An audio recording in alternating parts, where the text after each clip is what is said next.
Здравейте на всички пристигнали вече на поредното събитие по проекта Място за бъдеще. Специално тази линия, която ни се искаше да постигнем едно взаимодействие между гражданските организации, групи и отделни граждани в София, които се борят за градската среда и природозащитното гражданско движение в България. Не само от неправителствения сектор, но и от неформалните граждански групи, тъй като реално проблемите, нещата, за които се борим, са твърде сходни. Ние не се борим просто за бръмбари или за конкретен квартал, се борим и за принципни неща, за това да се спазват законите, да живеем в някаква правова държава. Има някакви основни правила и принципи на обществен интерес, които да можем да защитим. От друга страна, проблемите, с които се сблъскваме, са еднакви, тъй като схемата е една и съща. Аз, тъй като с гражданското движение сме били и в двете така неща, и защитата на собственото си населено място, и защитата на Иракли. И сам съм си дал сметка и сме оценили, че проблемите всъщност са абсолютно логични. И не само проблемите са ни и същи, но и експертите, за които трябва да се обърнем за помощ, и хората, които са компетентни, които не са твърде много в България, които са така готови да помагат, също са едни и същи. За мен, от тази гледна точка, това ми се виждаше съвсем естествено да почне да се случва и естествено дори и без нашата така помощ и намеса. За съжаление, така в България общо взето липсва ни такива неща, като гражданска солидарност, но повече обичаме да се караме, отколкото да се помагаме. Не се получи толкова лесно, колкото го мислихме в проекта. Затова, от това, което започнахме като граждански форум с много организации, които се събират и се запознават, решихме, че не е достатъчно ефективно. По-добре да се започнат малки групи, които са готови по-скоро да работят заедно по конкретни проблеми, които засягат всички ни, да се научат едни от други. И затова сме в такъв по-работен формат.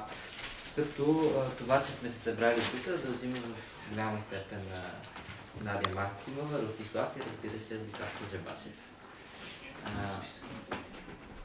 Общо взето само да е едно такова встъпление, откъде се появи идеята да обсъждаме въпроса за общественият интерес. Първо аз говорих, мисля, че с Боряна или с Деница, именно за това, че се отхвърля делото, че общественият интерес не е правен интерес, става дума за дело, което се е води.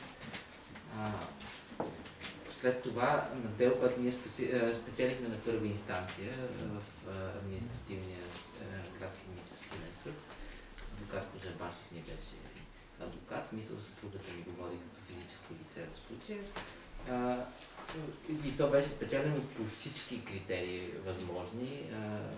Просто нарушенията бяха поне на 10 неща и то абсолютно очевидни и фрапиращи. В момента по обжалване от ответната страна, и то даже не от ответната страна, ами от един от свидетелите, че нямаме право да водим такова дело изобщо, при положение, че нарушенията са повече от очевадни.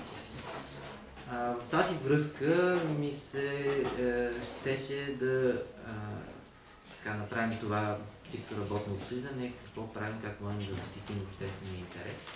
И положение, че доколкото разбрах и в самите закони, такъв текст се прокарва, че общественият интерес не е правен интерес.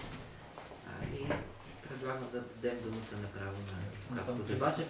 Да, нека да се запознаем с всички че. Тоест, по принцип, пазихме за Мария Самарджиева, за да е по-лесно. Така е, добре, да.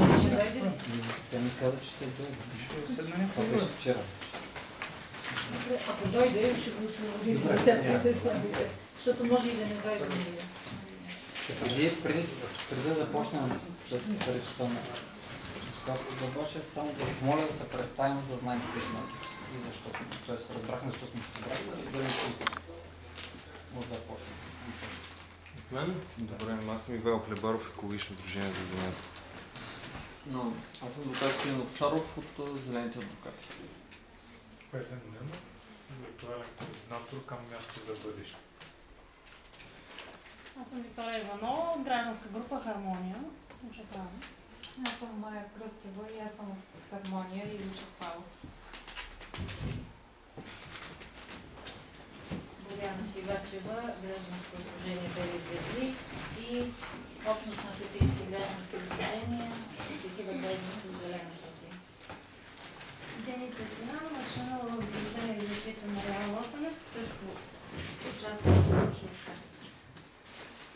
Никола Веселинов, в случая общността също. Аз съм Петър Канев, Софийско гражданско сдружение Щастливица, ръководител на място за бъдеще, по който сме се събрали в момента. Пенчо Пенчев, Институт за устойчиво развитие, да се е регистрирано и преподавател в областта национална и регионална сигурност. Искам да благодаря, че това е предмет първата стратегия за национална сигурност по устойчиво развитие, като национална сигурност е българска, преди американската, да сега познават всичко. Тоест, това се преподава при нас вече повече от 15 години. Аз съм Николай Танков, адвокат съм симпатизант. Майя Тодорова, се включих там в учредителното събрание на място за бъдеще, което беше в Свободния университет. Да. Аз съм Надежда Максимова, коалиция за да остане тогава в България. Аз съм Георги Стефанов, част от екипа на място за бъдеще и също така част от ДВР, така че съм като двоен домакин днес. Аз съм Ростислав от Вела Еволюция, също помагам на място за бъдеще и от гражданска група. Аз съм Александър Коджабашев, адвокат. От мен се предполага да споделям интересни и поучителни неща тази вечер. Надявам се да ви е интересно. Антон Цанев, екологично движение за земя. Съм Влади Иванов от Булинг, а Павел Антонов, един така много виртуален приятел напоследък на нещата, искаше да също да участва виртуално, но сега не го виждам. Ако се появи, ще го... Не се появи. Ще се справим с нея. И май останах аз съм Габриела Габи, студент, доброволец и част от екипа на място за бъдеще. Също така. Сашо, също. Аз съм Сашо от Асоциацията на парк.